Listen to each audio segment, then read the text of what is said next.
Continuamos en Especiales N con esta serie de entrevistas con intelectuales latinoamericanos que hablan sobre el momento actual de América Latina, sobre los desafíos, las oportunidades y sobre todo sobre los grandes problemas que tenemos en América Latina. Y ahora estamos con Arturo Fontaine, es un pensador chileno que además es duro crítico del gobierno de la presidenta Bachelet y es un digno representante del liberalismo chileno. Señor Fontaine, bienvenido a Canal N. Muchas gracias. Gracias por estar aquí. Muy bien, muchas gracias. Pues empecemos con su país, con Chile.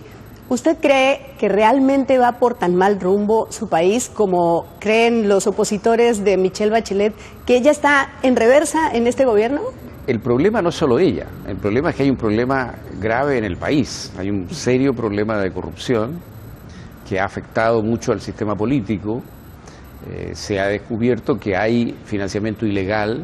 Al principio se pensó que eran políticos de derecha, ahora esto se ha extendido y parece que hay también de izquierda y de centro, es decir, está todo el espectro comprometido en esto. Entonces eso arroja una sombra de dudas sobre el sistema político que está remeciendo las instituciones. Ha habido un intento de acallar esto, una de las empresas implicadas, Sokimich, el directorio ha impedido el acceso del fiscal a la contabilidad para poder investigar a fondo esto. El tema ha ido a parar a impuestos internos se ha demorado mucho, impuestos internos depende del gobierno, entonces ha empezado una duda de hasta qué punto impuestos internos ha actuado con celo para combatir la corrupción o más bien ha querido proteger a parlamentarios del gobierno. De modo que hay un conflicto, esto está en desarrollo. Ayer me entero de que entró aparentemente la Fiscalía a las contabilidades de Sokimich y tuvo acceso, o habría tenido acceso a toda la contabilidad.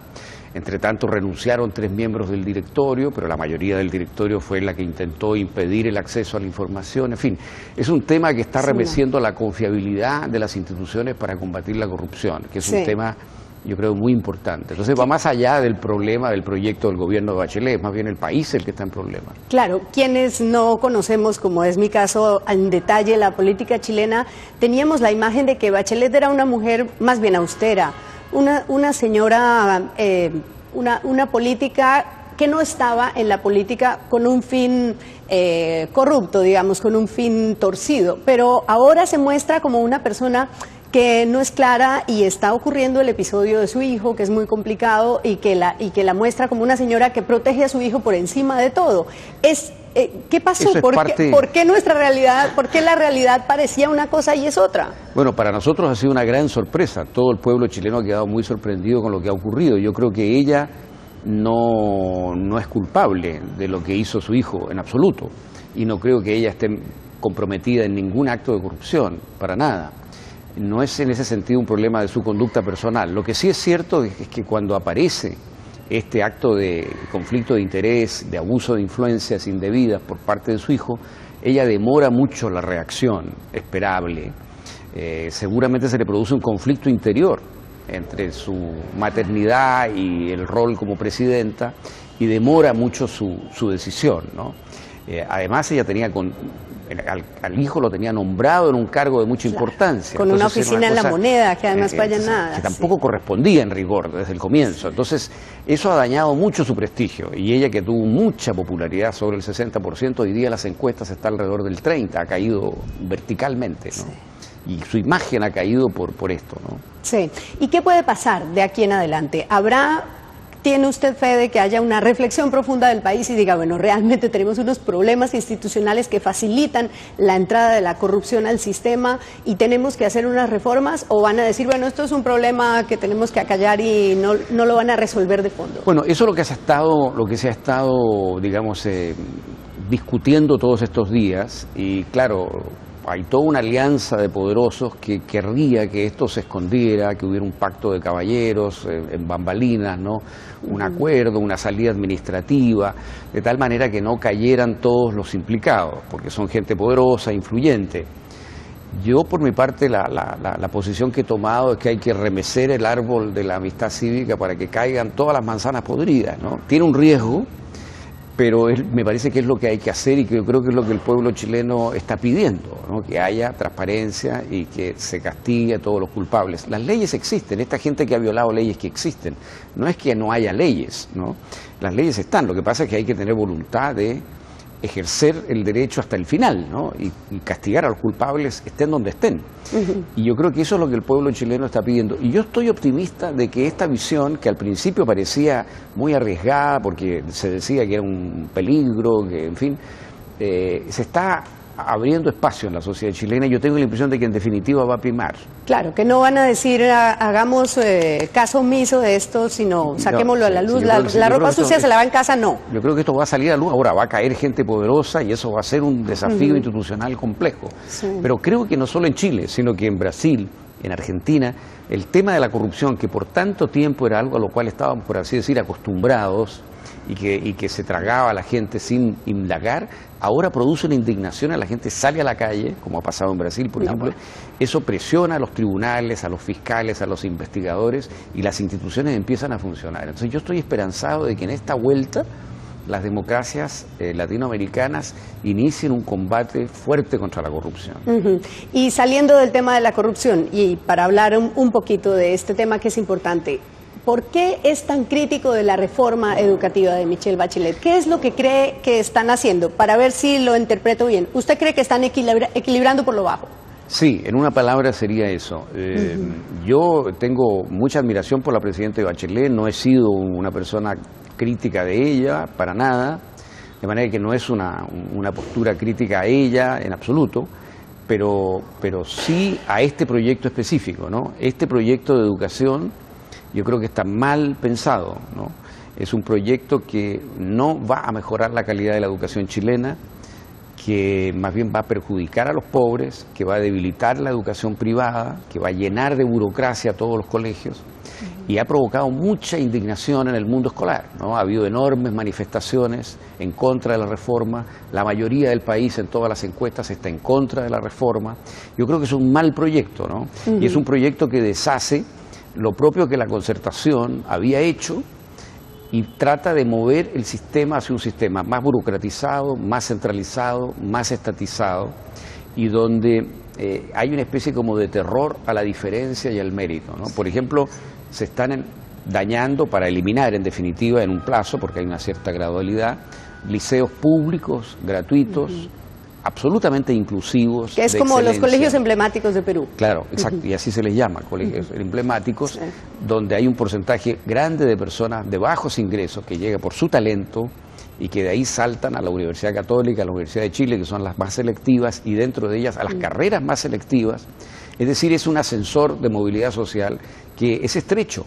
Debería haber más, bueno, pero en lugar de haber más, ahora no va a haber ninguno. Lo van a eliminar. Entonces, el resultado de esta reforma va a ser una clase dirigente, una capa dirigente mucho más excluyente de lo que ha sido hasta ahora.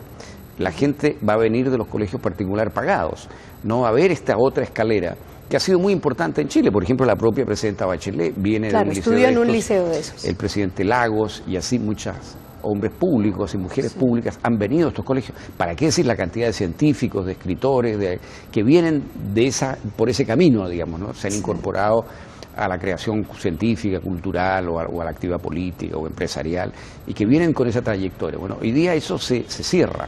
A mí me parece un error histórico.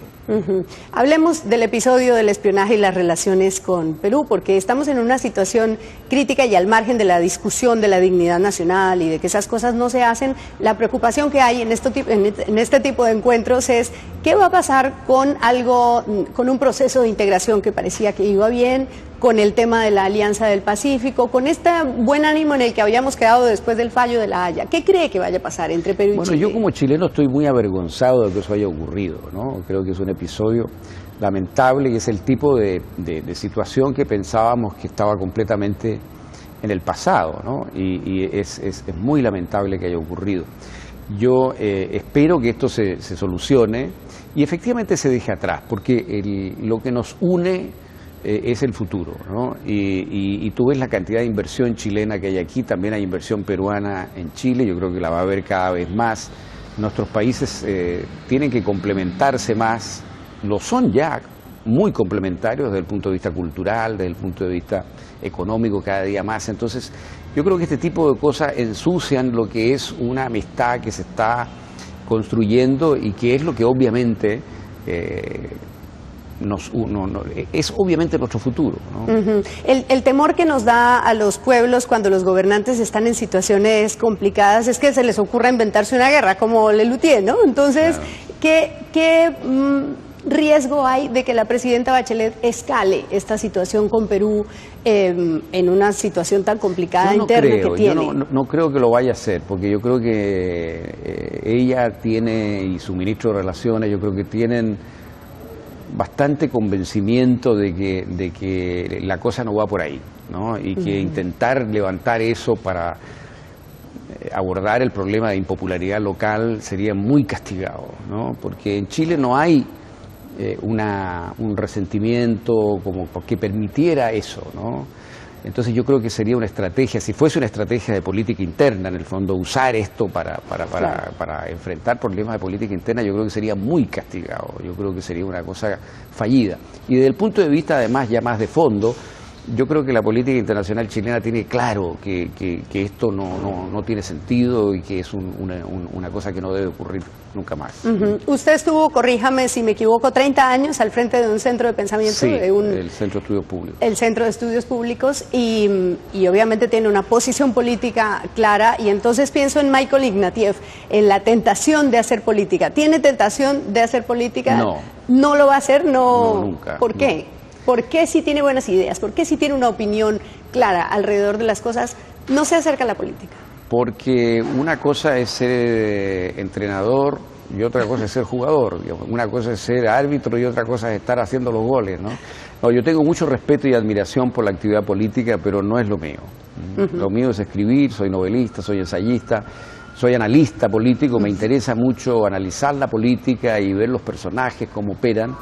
Me gusta imaginar sus problemas, pero el día de un político, el día desde la mañana hasta la noche es algo que yo no podría vivir ni una semana. Muy bien, pues es autor de varios libros, es poeta y es narrador, y es autor de esta su nueva novela, ¿no? La vida doble, sí, pero de eso vamos a hablar en Tiempo de Leer. Por ahora me despido de usted dándole las gracias por esta interesante entrevista. Muchísimas gracias a ti, me ha sido muy interesante conversar contigo. Un momento crucial para América Latina, varios países en crisis y otros en desarrollo, en expansión, en crecimiento. Dimos una mirada a América Latina en este especial y agradecemos su atención. Hasta aquí este especial de Canal N.